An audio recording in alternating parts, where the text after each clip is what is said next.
Hey everyone, thank you for tuning in to ACT UP.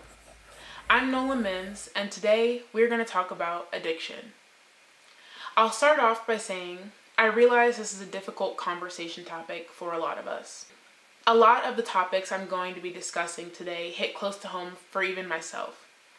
So with that being said, I ask that we navigate these conversation topics with as much grace as we can muster, and if at any point in time the content becomes too much for you, I ask that you take a break, or maybe even hold off for the next video. My goal is to have conversations that promote community healing. So with that, I thank you for joining in. I think our first task today should be to define addiction so that we're all on the same page from the start.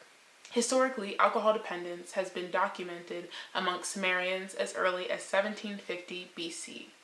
However, the 16th century understanding of addiction revolved around faith. To be addicted was to have an intense pledge dedication that lures one into a form of devotion that should belong to God. Addict, as a term, was first recorded between 1520 and 1530, and it was derived from the Latin term addictus, which translates to assign or surrendered. The word addiction was first recorded sometime between 1595 and 1605. The word comes from the Latin term addiction with the stem of addicto, which was defined as a giving over or surrendering to a master. Throughout this history, different actors have attempted to explain addiction as either a moral failing or a lack of control over self. But as we move to modern day metrics, things become a bit more tangible. According to the NIDA, addiction is defined as a chronic, relapsing disorder characterized by compulsive drug seeking, continued use despite harmful consequences, and long-lasting changes in the brain. It is considered both a complex brain disorder and a mental illness. Addiction is the most severe form of substance use disorder and is a medical illness caused by repeated misuse of a substance or substances. However, when we look to the DSM, we have some added nuance. But before getting into that, what is the DSM? The DSM is the Diagnostic and Statistical Manual of Mental Disorders. The text is used by medical and mental health professionals to categorize patient symptoms. So for those of us diagnosed with anxiety, for example, our mental health professionals are using the DSM as a reference for a clinical diagnosis or lack thereof. More clearly put, a clinical diagnosis means intervention and treatment options are available to you, if not highly recommended. Another importance of symptoms meeting the DSM standards is that insurance companies use the clinical diagnosis as a barrier to certain treatments. This barrier usually takes the form of a huge paywall. In the DSM, the patient's behavior must meet certain criteria in order to result in a diagnosis with substance use disorder. This is a medically appropriate term for addiction.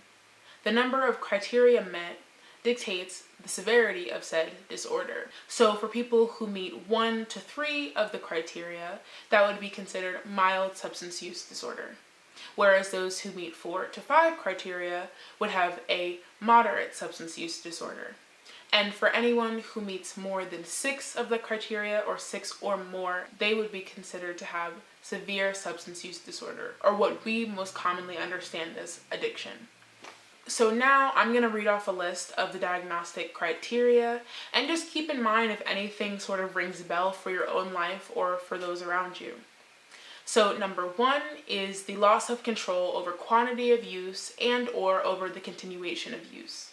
Number 2, a persistent desire or unsuccessful effort to cut down or control use. Number 3, a lot of time spent to obtain the substance, use the substance, or recover from its effects. Number 4, presence of cravings or a strong desire or urge to use the substance. Number 5, use that results in a failure to fulfill major role obligations at work, school, or home. Number 6, continued use despite recurrent interpersonal problems caused or exacerbated by use. Number 7, important activities are given up or reduced because of use of the substance. Number 8, use of the substance is recurrent in physically hazardous situations. Number 9, use of the substance is recurrent despite physical or psychological problems that are caused or exacerbated by the substance. Number 10 is tolerance, which is defined by either A, a need for more of the substance to achieve a desired effect, or B, a substantially diminished effect with continued use of the same amount. And the last item, number 11, is withdrawal, which is defined as either the use of a substance to relieve or avoid withdrawal symptoms, or the characteristic withdrawal syndrome of a specific type of drug, as specified by the DSM. So if you look in the DSM, you can see there's substance use disorder for specifically opioids or marijuana or alcohol. They all have their own characteristic syndrome. So with the criteria that I just sort of listed off, you can see that there are sort of categories in which the symptoms of substance use disorder fall into 4 categories, which are impaired control, social problems, risky use, and physical dependence. And you may be in over your head because I just gave a lot of jargon, but what's important to take away from all of this jargon is that nobody is immune to addiction, no matter your age, race, gender, financial standing, or any other intersection in which you reside. More importantly, the more intersections in which someone resides, the more likely they are to struggle with substance use, abuse, and disorders. So with that being said, here are some additional factors to consider when assessing risk for substance use disorders. The first of which is family history of addiction. And I would agree with this in that I believe generational trauma to be a factor in substance use disorder. There is a study by Tylavsky done in 2020 that talks about how trauma is transferred generationally from mother to infant. This generational transfer of trauma may be part of why children follow their parents' footsteps in self-medicating. Our second risk factor is mental health. This could also play a component in the genetic predisposition. Disorders such as depression, ADHD, or PTSD are also considered to increase one's risk for addiction. The drug use may start off as a form of self-medicating, but may go on to exacerbate the mental health symptoms over time. The 2 prior risk factors come from the Mayo Clinic, but due to my own disagreement with the following, which are peer pressure, lack of family involvement, early use, and highly addictive drug of choice, I guess, I'm going to rely on a more nuanced measure to arrive at a bigger picture. If you're interested in an explanation as to why I think those things are lacking, let me know in the comments. But to wrap this up, the risk factors for addiction include, but are not limited to, basic needs going unmet. So this may look like a lack of food, water, warmth, security, or safety.